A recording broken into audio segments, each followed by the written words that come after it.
All right, so let's get started. Welcome, everyone. Thank you for joining us today. My name is Shane, my colleague Olivia, and our guest for today, Lorraine. We'll all go through proper introductions in a second. But today we are here to talk about communicating science with the art of visual storytelling. Just as another reminder for those of you who just joined us, if you have questions, there's a Q&A tab on your little Zoom dashboard. You can enter those questions in there and we will get to them at the end of the webinar today. So before we even really get started, I have a question for y'all that I'm gonna throw up here in the form of a poll. So you should be seeing this, essentially just asking, how confident do you currently feel to communicate science via story maps, regardless of whether or not you've ever done this before? Kind of just want to gauge where y'all are at so that we can, to the best of our abilities, tailor what we talk about, or maybe even just how we answer some questions later on. And in all fairness, I say we, it's mostly going to be Lorraine. She's the expert here. But I'll leave this up for maybe a few more seconds. Most folks have participated.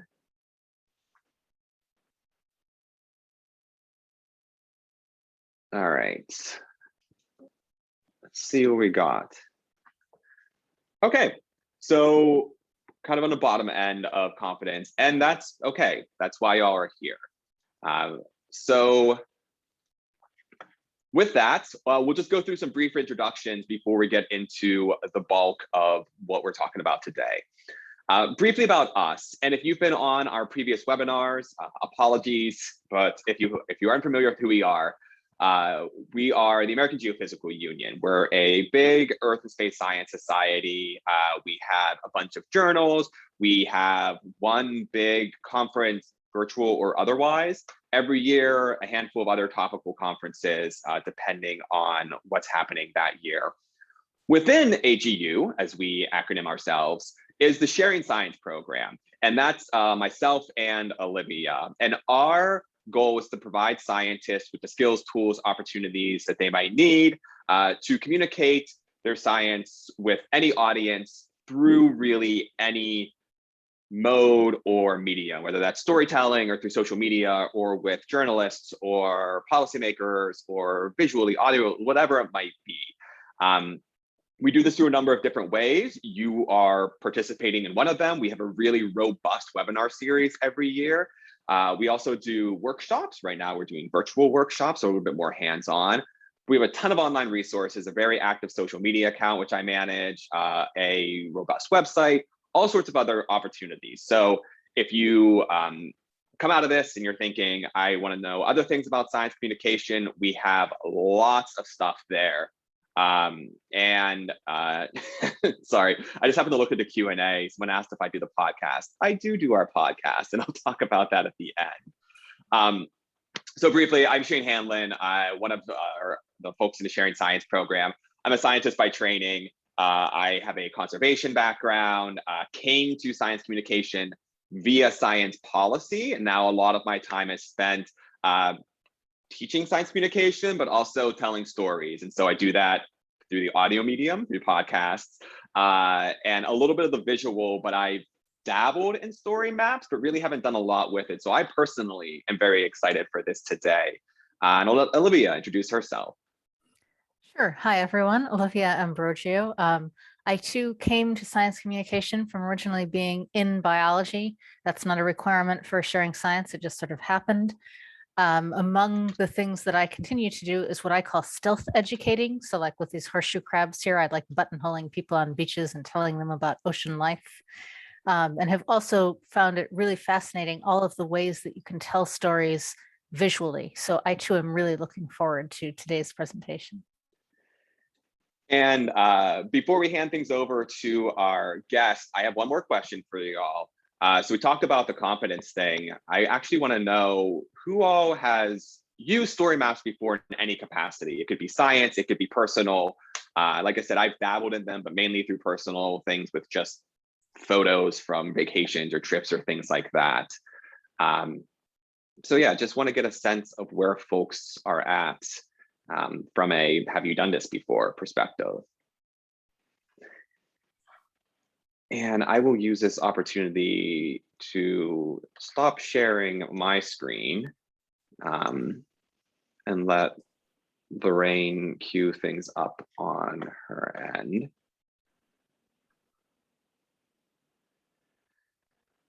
All right, give you all a few more seconds.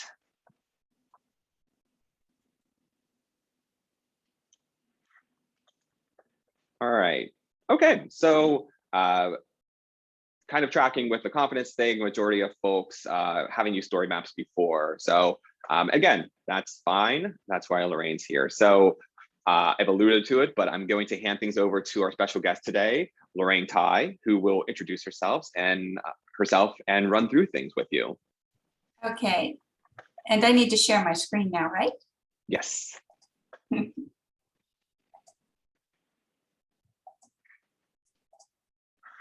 you see? We can. Okay, great. Hi, everybody. Well, I'm equally as excited to be here today as Shane and Olivia. I've been watching some of their webinars. I think they first started back in May, this series. And one that I found particularly interesting was the one on novels and how describing different storytelling through novels. So that was quite nice. I also I'm a scientist. I'm a bit more higher up and looking at like maybe doing more planning and strategic planning and where we want to be with earth sciences solutions here at Esri, and understanding the breadth and depth of our tools that allow scientists to just flourish.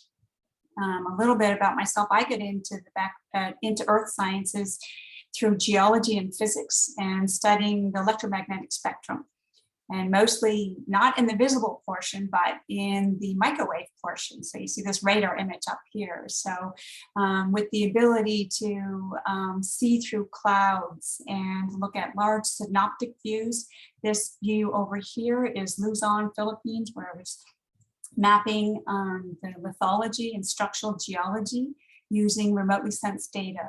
And so also those visuals of images and from a very high view to be able to get an understanding of the landscape is very important. And back when I was doing this kind of research, we didn't have story maps. And oh goodness, when we do start to look at some of the story maps, if I had had those to be able to redo this type of work, it would have been incredible, because I would have been flying through Luzon to see this conformity or what have you, being a geek that I am. And for most of you on the call, if you're in the science field, you probably do get the opportunity to travel a lot.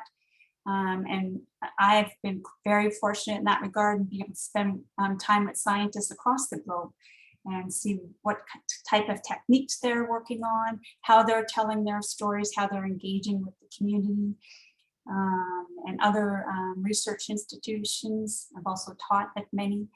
And with SAR, synthetic aperture radar, being a little bit challenging to understand because it doesn't operate in the visible portion of the electromagnetic spectrum. I had the great privilege of helping co-author a chapter on the use of SAR data, actually interferometric SAR data, to be able to understand our Earth in this book.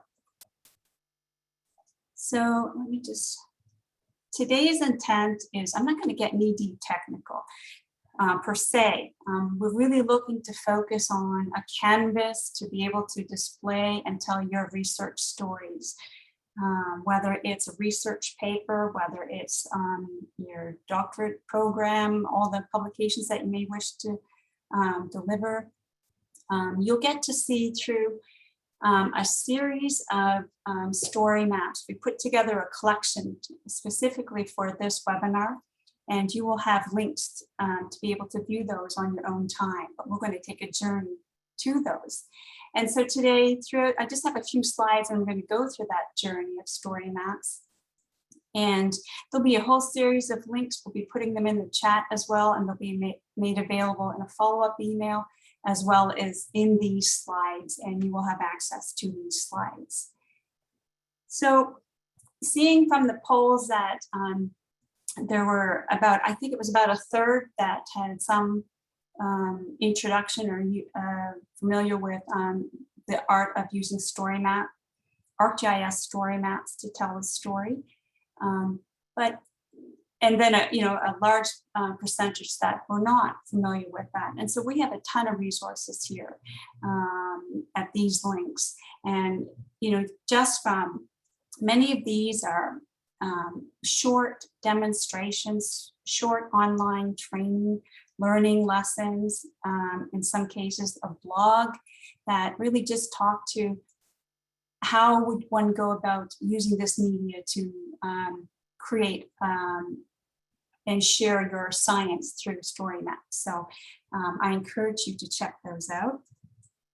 And then we also have a learning plan that really helps you master the steps. One thing that's one of the pillars at Esri is education. And so we're always creating materials and content to educate our users to be successful in whatever they're trying to do. So if you're looking to, I'm hoping once we go through a series of story maps that it will inspire you to say, hey, oh, I'm interested in using this kind of canvas, if you like, to be able to share my research. Because I think more than ever today, in the challenging times we are with climate change, extreme weather, lots of research is going on for conservation and to ensure that we have equality across all landscapes.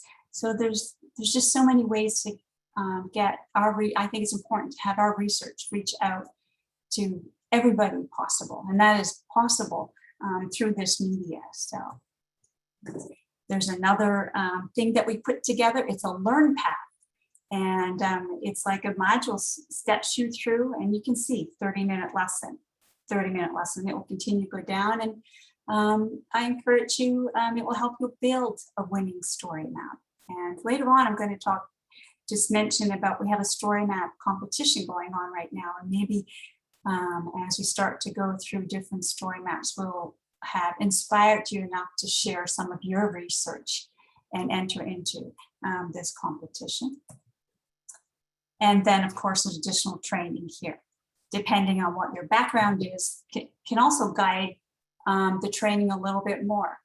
So let's say if you're a data scientist and you're working with Python notebooks and you want to actually incorporate some of your analysis within your story map, you're able to do that. And so some additional training to help you get started there.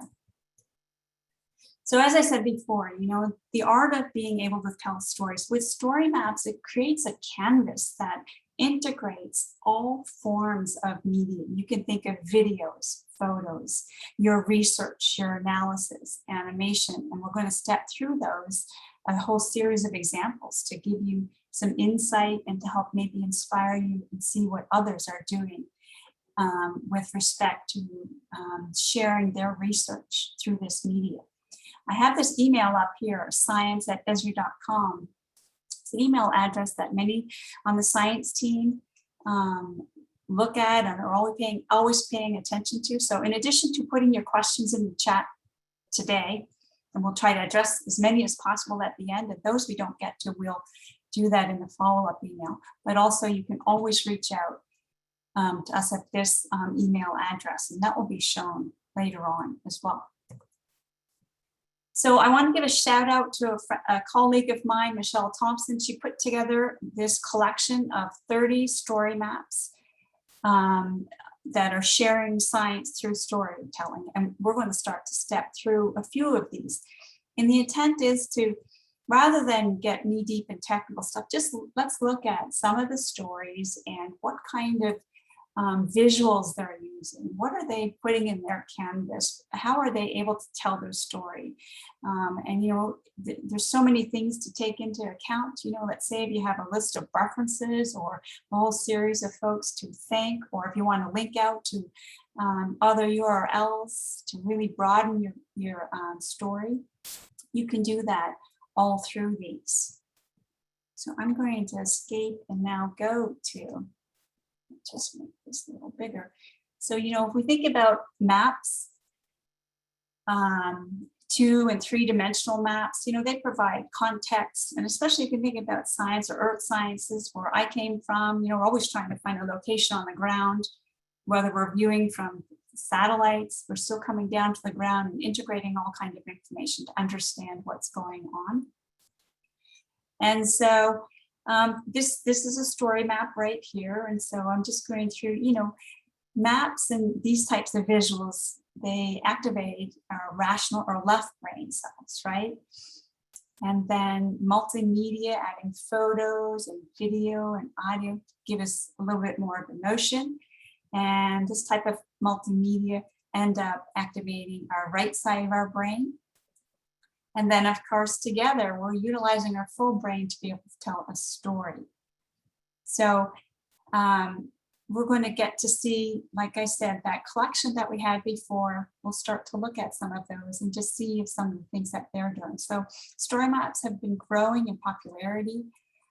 Just the last numbers, 2020, were over 1.5 million folks are utilizing this form to communicate their stories. And you can create a link for every story map you make and share it with, like, for example, I can share it with my mom on her iPad, and she'll be, oh, that's kind of fun. Because most times she says, I don't know what my daughter does. But then when she takes that story map, she's like, this is what she's doing this. I'm like, well, not exactly doing that. So I had to refine it a bit, but nonetheless, it does provide a form of communication that can reach the masses. And, you know, really be able to communicate what's going on. We have many organizations that are utilizing story maps. There's a few mentioned here. And so I encourage you to start to check them out. So like I said, so this is this catalog that we put together. And this, we have a link, it's in the presentation, but we'll also make it available to you where you can, we compiled 30 story maps. And we're going to go through a few now, just to give you some insight into what the art of the possible through this media or this canvas, to be able to share your research and story with others. Okay, so I've queued up a few. And so this one here is, you know, it's about looking at transmission power and working with the city and a large community to try to really understand an energy grid, for example, and perhaps optimizing it for the future. And so in order to, what they decided, they did a whole research background study. And so you can go through all of this. They are presenting their key findings of this research, for example. And in each one of these, you can go and link and find more information about those. And then they're giving a bit more background into energy as a whole. Waiting for some of it to come up. Now let's go to the next bit. Talking about grid constraints. Let's see if we get this working. My internet might be a bit slow. Let's go back to another one. Let's go to this one. This is another example, connected by Earth and informed by data. So within the framework of a story map, you can have, for example, across, depending on how you want to create your story, you can, if you're thinking about a research paper, you can put your introduction, your methodology, the research techniques, whatever it is across here. Those learn lessons and examples that I had showed you earlier will let you follow along and be able to create a story map within an hour. Of course, you'll need to have some content, right? So you have a draft idea of your content, you get just poof. But if you think about if you're doing your research, or even maybe if you're doing your fieldwork program and you're working with collectively a group of folks, and you want to say, okay, we're going to get ready for a large fieldwork program, and let's everybody get together, put together a methodology, get everybody on the same page. You can share that type of information with everybody, okay? And so then you can start to bring in visuals, whether it's, you know, talking about what the scientist is actually doing in this area. And then, for example, this, you can then link out, leave, and go and maybe it could be their LinkedIn page or additional information, or a bit more on the project itself, the layers, the data that's being utilized. So think about when you're working, whether you're working in Python or maybe even ArcGIS and you're doing your analysis, any of the kind of research or work that you're doing, you can embed it in your story map and have links to it so that you can always view and see what's going on. You can add in some text, start to add in illustrations.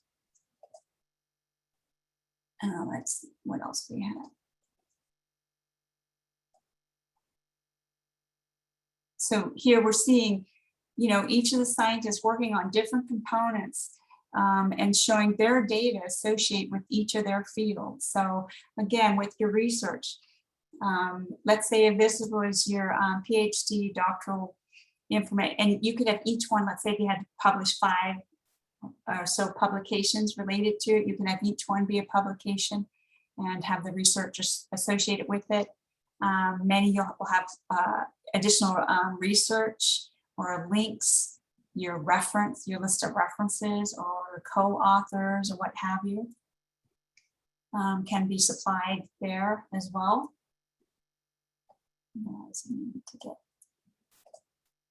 We'll move to another one where in this particular case, we're looking at an archaeology research project. And this is story map number 11 as part of this collection. And we've got a video here where they're actually starting to show what they're doing feet on the ground. They're looking at bringing in data that is representative of the area that they're working on, and you can zoom in this information if you want. You can then start to talk about the history associated with it, perhaps all the sites that they're working across. These could be, think of it as your field sites, for example, or your methodology for collecting information, and currently what's going on. So quite a bit. We look at studying marine life. We have a lot of within this package. So we try to focus on earth sciences. So we have marine, we have climate, weather, geology. And so you can see here a video. I did not put sound because I wasn't quite sure how loud it would be. So I've left the sound out, but you can actually have that.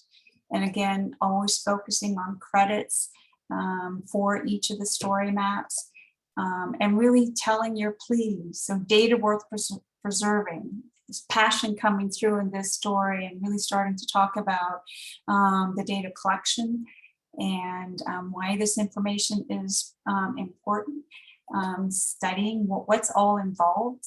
They'll get into a little more details, and in some cases you go underwater with the scientists and look at their research. So this is analysis using voxels to be able to understand the depths of the oceans. Another example here, looking at protecting the ocean, and then, again, getting background information and always populate it with map information. So, in the GIS world, we're always working with integrated data. So whether that's remotely sensed data, field collected data, you can incorporate it. Being underpinned by location, you have the ability to bring all of this information together and get a full synoptic view, just like what I had showed you early on with Luzon, Philippines. Only this would be a little bit more interactive if you chose it to have that. So let's see. One of the other ones I wanted to go through is, in this particular case, looking at some things that are happening in relationship to climate.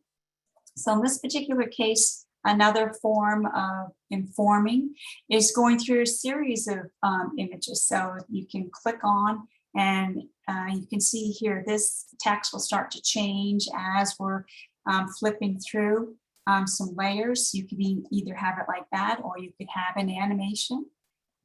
So another form to step through. And if you're looking at change detection, there's the ability to look at before and after in your research. Always the ability to zoom in, because with these story maps, the fantastic thing about them is that they get connected to the data, your research data, how you choose it to be connected. And there's all kinds of tools that allow you to do this before and after. In this particular case, we're just seeing 2 dates, but you could have a whole range of dates. I just want to show you. The controls are just a little in my way, so I'm trying to get another one.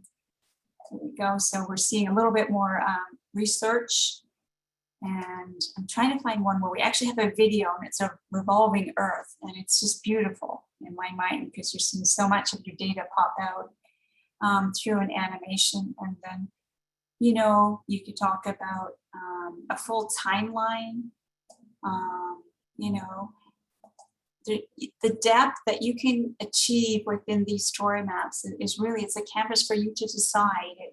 The possibilities are endless. You know, and you can even have, for example, we do just much like what we had in the beginning of this webinar, a poll question. We can also embed surveys in here. So software survey 1, 2, 3, and you can embed it, and you could have within your story map a poll. So let's say if you're doing some research and you're working with a citizen science group, you could have a whole team that would have access to this information and a server. They can input their data and you can see it coming in live. And then, you know, again, a bit more educational, looking at the tools, explaining, and then start to, you know, whether you're doing location or a step through slicing what your data is trying to tell you, zooming in each component. So we're going through different depths within that layer, as well as here, to give you some example. I'm going to go through one more. Is this one? Yes, this is the one. This was the, maybe it's just me, but I just love seeing Earth. Okay, maybe not cyclones. That's probably, let's make that something, happiness around the world, something a little more joyful. But what you're seeing here is your research analysis. So a lot of, well, in earth sciences, you know, we're always working with multidimensional data and using space and time cubes. And ArcGIS, being underpinned by location intelligence, allows us to connect all kinds of analysis. And so in this particular case, we're looking at the number of cyclones over a large period of time from 1842 to 2019. Okay, and this is being fed in this video. You could also have, for example, one of the things I like with a bit of a geology background is looking at substrata information and using voxel tools to be able to slice through the earth and see at depths. That's something that could be something that would interest you.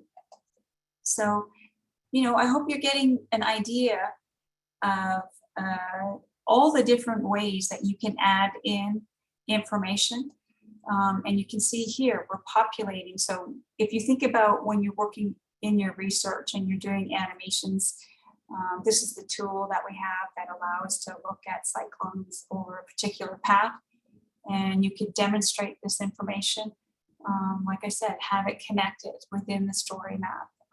Folks do use story map, can use story maps to inform of things. You could have live data streams coming in so that it's updated or refreshed as needed. So get this one at ecosystem biodiversity, which is another huge area of interest here at Esri and most of the world, really, as we start to look to try to preserve that, and looking at a series of case studies, you know, where we're starting to investigate, you know, change detection, what's happening over time, what can we do to make a difference. You know, looking at providing information to the public in a way that folks can understand. So for example, when I talked about my mom before, you know, I would say, Mom, look, we just went out and collected field data to really understand what's going on here, because this view right now is how it did look. And we've noticed some changes in our imagery.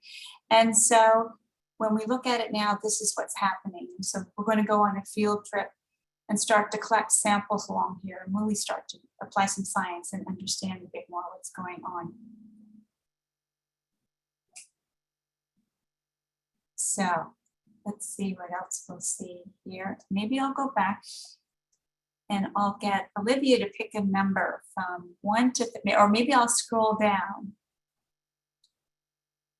and see which one might interest you. Okay, let's do, oh gosh, they all look so interesting. How about 9? 9, okay. Oh, the Half Earth Project, one of my favorites. I guess I have a lot of favorites. I should probably stop saying that.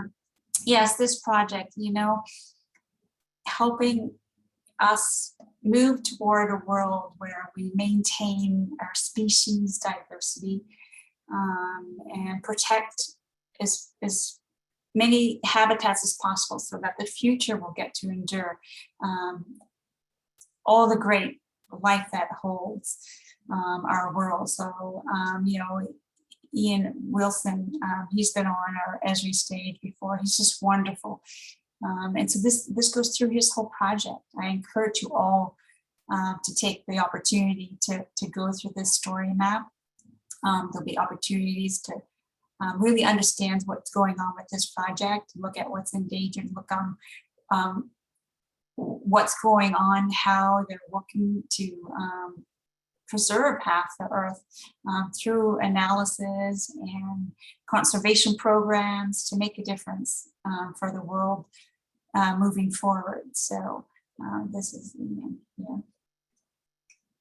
And, you know, really putting a spatial lens on something that we can all relate to, and with the emotion of the story behind it to preserve and to ensure that the future we will have as much diversity as we have today. And so, you know, this is more of an awareness one, looking at how best to go about this. And we're heavily involved in this. And this requires science research, determining where are the areas we need to protect, how best can we go about it collectively through story maps. You know, you increase awareness of this type of topic, and then inspire folks to come together and engage. And how do you want to get involved? There's just many ways. And, you know, when you think about your research, what are you trying to contribute through the world? And, you know, a way to inform the masses, or even just a few, you could get somebody, reach somebody in a way that makes a difference and utilizes the great work that's going on in science. I would encourage folks to do that. And so you can see here, you can always, this one, okay, we're not zooming in as much as others, but depending on how we set up the data, in some cases you can download the data.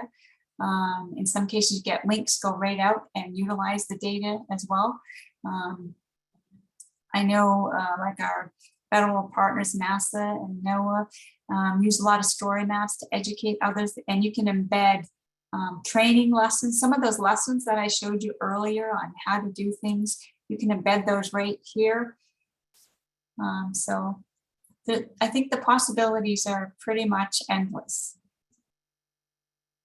So Shane, I will give you the opportunity now to pick one. How about 7? 7, let's see. Okay, a little bit of paleontology there. Okay, so we're looking at fossils from prehistoric times. I think this might be the one that has the fly through. I'm not sure. There's one of these, I meant to bookmark it. It has the geology fly through, which I had mentioned earlier that if I had that for Luzon, that would have been incredible. So here we have a whole series. And so we're updating and educating. You can see this data coming in of the area of interest. And this data can be anything that you're looking to share within your research. And so you can go to each one of these sites and learn a little bit more what it looks like today, what it looked like in the past. And again, you see we're stepping through some of the headings up above, but you can position it any way you choose. And here, would be a video. Like I said, I didn't put the sound on, but actually explaining what's going on here. You could equally do that. For example, Shane, you talked about podcasts. You could put a component of your podcast in here and supplement it with some fly-throughs and some research. If I think about interferometric SAR, the formulas behind it can get a little crazy. And I've got a few geek friends who we actually like to look at those, but we just do a few of those and then we pop out of the interferogram and go into phase information and look and show when we overlay contours onto interferometric phase, you can really see, oh, that's what they mean. So the ability to be able to speak to many folks in one media. And then again, I always go back to credits, because as scientists, we want to ensure that we're recognizing those. And every one of these story maps have this. And again, for you, if you're creating your story map, this would be your journey. The authors you work with, the research, maybe it's your references, that sort of thing. So I see I've got a couple more minutes. I'll do one more. And so you see this collection that I told you about. So this is the story map collection itself. This takes me back to this collection. And you could populate this with whatever you choose if you created a series. We have organizations who, for example, maybe they've got a whole bunch of different story maps and they'll put together this collection. And one of the links that takes you to story maps, you can go and visit collections. Those 1.5 million story maps that are available for you to check out. So this is the last one I'll go through before I'll do the last couple of slides and then we'll hand it over to questions. And this is on numbers, as I mentioned, I like a lot of formulas. But, this is about our, changing climate, our planet, and after the pandemic and the attention to detail in terms of what's happening on Earth is large. And so it's not a lost cause. We're all together here to help. And I think there's a lot of things that we can do. But this will step through the causes of a change in climate. And you'll see different ways. And I'm going through this one with the intent of thinking about scientific research, just different ways to display data, whether it's through statistics, analysis, maps that represent something, or actually facts, and informing folks. And even data, you can go in and start to look at all of this data to be populated. We could then look at perhaps consequences if we don't do things, if we don't start changing. We know we're all starting to make changes with respect to the climate, but all of these have different sources of data and what we're seeing, and how to be more inclusive and to have equality, the tools to be able to do that. So there's a lot about that. And then the consensus in science amongst the science and public community as well, where we are, and then of course what action can be taken. And again, as I said, we can go, this is a podcast. Catherine Hayhoe we love her. We do a lot of work with her on speaking out about, and it starts with us at home. And you can actually then start to, with this app here, you can embed apps in your story map, and you can actually go and actually find out how cool is the climate in your area. And it will link out to an app. And if you're scripting your own apps, you can embed those as well. So I get quite excited about the potential with this canvas, because the possibilities are endless. So with this collection here, I encourage you, like I said, you have the link to it to check it out. And I also encourage you to try to create your own story map. So I'm going to switch now to the last couple of slides that I have before we turn it over to Q&A.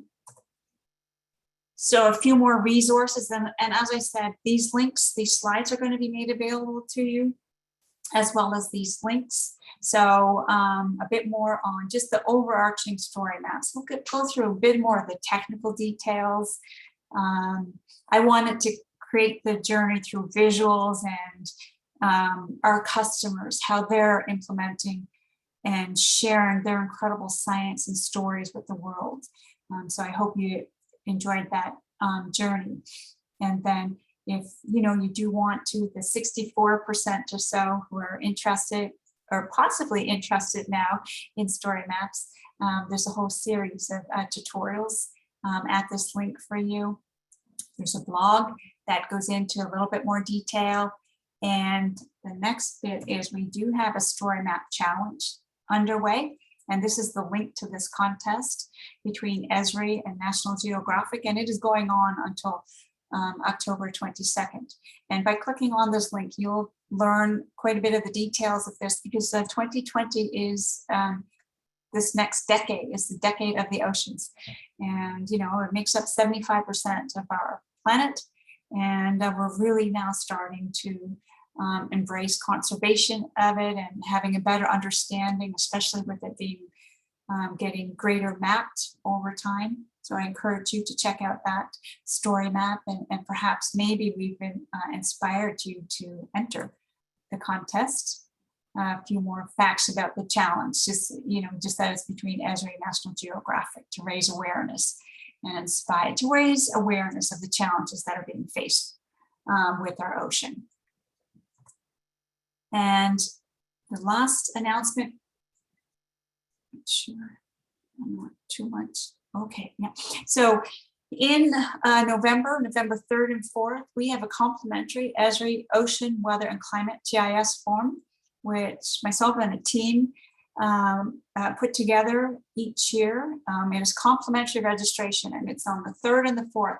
It's about 5 hours each day. And we will have user presentations from across the globe presenting at this event of their research and projects in ocean, weather, and climate science. As well, we will have the latest technical advances in our ArcGIS platform to support this community. We listen to our customers drive our development of their tools, and so you get to see the latest and the greatest of those. So I encourage you to register at those. I'll leave that up for a minute, and then we'll switch over to Shane, which will take us into Q&A. And I see there's quite a few questions in the chat. Yeah, thanks, Lorraine. And we've been monitoring questions, so we'll be able to create some for you. Okay, great. So we are going to do Q&A. We'll get to as many questions as we can. Before we do that, I just have one more poll for y'all and then some exit slides. So essentially, well, not essentially, literally, I'm asking y'all the same question I asked in the very beginning. So I know that you've been with us for 44 minutes now. That's not a ton of time, right? But having gone through this, how confident now do you feel to communicate via story maps? I'll leave this up for, I don't know, 20, 30 seconds or so.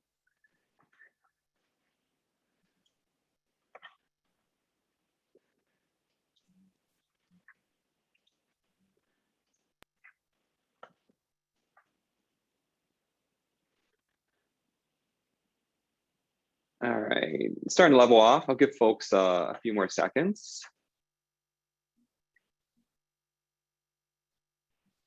All right, so, all right, yeah, we got a little bit of a shift there. That's great. And again, we recognize that this is a very short period of time, right? You're not all going to become experts immediately. But it's great to see that there's at least a little bit of a shift, and there'll be lots of follow-up to kind of help, especially with some of the more technical elements, which were what a bunch of the questions were about. Before we get there though, so just to kind of an FYI for everyone, if you're interested in science communication more broadly and you're not already, regardless of whether you knew who AGU was, if you remember any of that stuff, we have what's called the Sharing Science Community, and it's an online forum, mostly online, for people interested in science communication, full stop.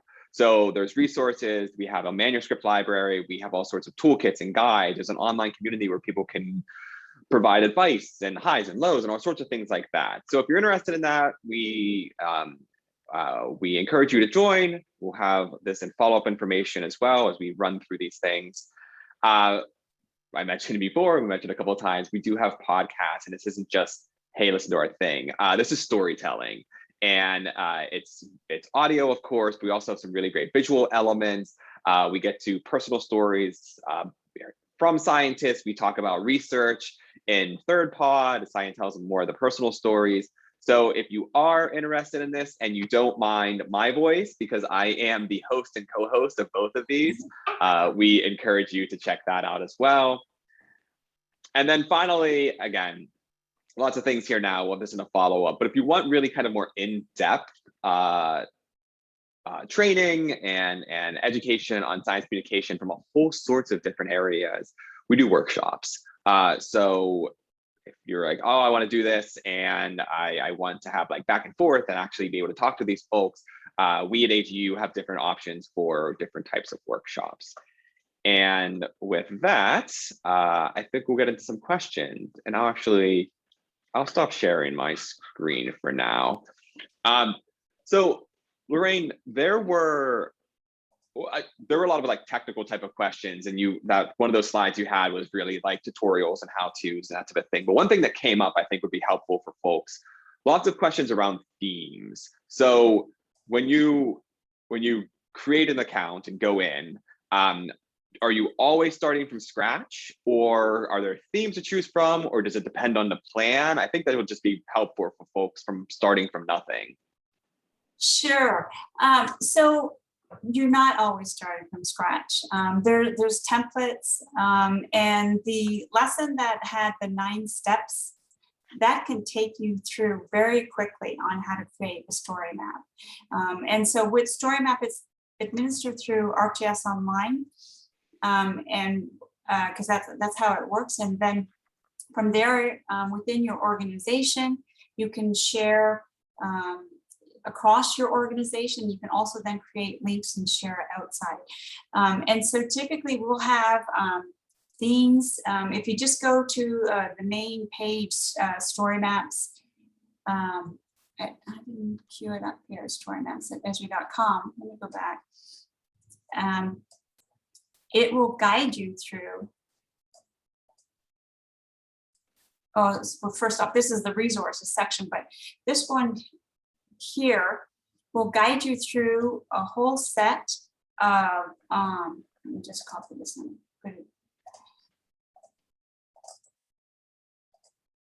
of lessons that are just steps to get you going. And so this would be the overview. And so you can see, let me go back one. Oh, Lorraine, you might want to reshare your screen. Oh my goodness, so sorry. It's there we go. You're seeing this now? Yes. Yeah. Okay, so that link that I had just shared with you, resources. So within here, you can explore themes. Hold on. So, for example, we'll always have what we're reading, but you'll also have the ability to create albums. We'll have so you can start and go into any one of these areas and get ideas. So you can explore. A lot of them are albums. So just that story map set that I shared with the team, and everybody will have access to that. You don't even have to be in ArcGIS Online at all. You can click on that link and have access to that collection. And so you can go through, you know, any one of these, and there's more, but this could get, you want more stories. The possibilities truly are endless. And yes, we do have a newsletter if you choose, would like to sign up to that. That also, usually they'll have like a feature story and then maybe a feature new tool that you can utilize or learn about. So there's a lot of options there. So does that give you enough for themes? Yeah, I think that's really helpful. Okay. Something else folks asked about, and there was a few different versions of this question, but the name story maps, but do you actually have to have maps in said story maps, or could folks use this as like maybe like a personal website or just to tell stories about different types of things? Yeah, I'm sure we've had a personal website. I mean, I don't see why not. No, you don't have to have maps. I mean, maps, that's our background, right? And we use it to connect everything geospatially. But in some of the stories that I showed, remember at the beginning when we were going through just, there's the content, here's the background. We were going through just narratives, and there was no maps at all, no data. And some of them were static images. So you can have pictures or what have you. But in many cases, we do have connecting right to a database. So it's up to you, it's your choice. And the learn path that I had put in that steps you through, those, you recall, those little 30-minute lessons, they start very basic just to get you a framework set up. And from there, then, do you want to add a map? Or so a learn path would have about 7 different lessons. Each one would have a topic. Do you want to add a map? Do you want to add a graph? Do you want to link out to some URLs? That kind of thing. So we'll easily step you through. And so it really is up to you what you want to include in it. But no, you don't have to have maps. And is there kind of a like magic length or amount of elements to put in to make like do you have any data on like what's the most efficient way to do a story map, or like how long should it be, or is it just completely dependent upon situation and audience and that type of thing? Yeah, that's a very good question. So it is a bit dependent. This set of tips, this is based on the analysis of many of the story maps, and just because each of the story maps get their own URL, right? So we can see how many people are looking at them, or and seeing what is resonating with the end user, and based on questions. We do a lot of training on story maps, we get a lot of feedback. Oh, can we have a tool to do this? Because our customers truly drive our development of tools, that because they know well, it's not just us, they know what is needed, right? So these tips are ones that seem to be resonating well with many different audiences. But to some degree, yeah, if you think about it, your audience, you always need to start with your target audience. Who do you want to go with? But the great thing about story maps, so you could have a series of levels. So you could say whether this is going to be academia, or whether it's going to be your mom, or some friends, or some folks in school, and you want to empower them to maybe learn something. So even within a story map, you can reach different audiences through different tools. So in some cases, you could click on this data and it will take you right out to the data and allow you to explore that data, or a Jupyter notebook. Or in other cases, you could just have a narrative. And if you remember those little bits across the top, those chapter titles that I showed you, you could create titles there for different audiences or what have you. So it really is endless. And like I said, we've got so many folks all the way from large organizations, federal agencies, to kids in high school, or actually even elementary school. Well, maybe not elementary, but high school for sure, that are utilizing it. we have one of our education scientists. He's been running a story map for, I don't know how many, quite a few years, and he marks every place he's taught or trained at. And whenever he's giving a presentation, he'll do a little survey in that story, in his presentation, that populate that story map. I just love it. I mean, I wish I had the energy, but you know, and and that's how he is telling his story about educating the world about geography or GIS or whatever it is, right? So I really do think the possibilities are endless. And I really think the first two lessons that in the first two slides, the fundamentals of story, let me see if, I'll go back to the slides here.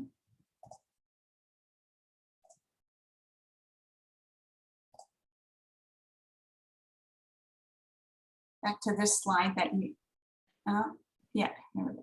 I can't, there we go. Okay, so these three bits are, I think, quite beneficial to get you started. And the next one, the fundamentals.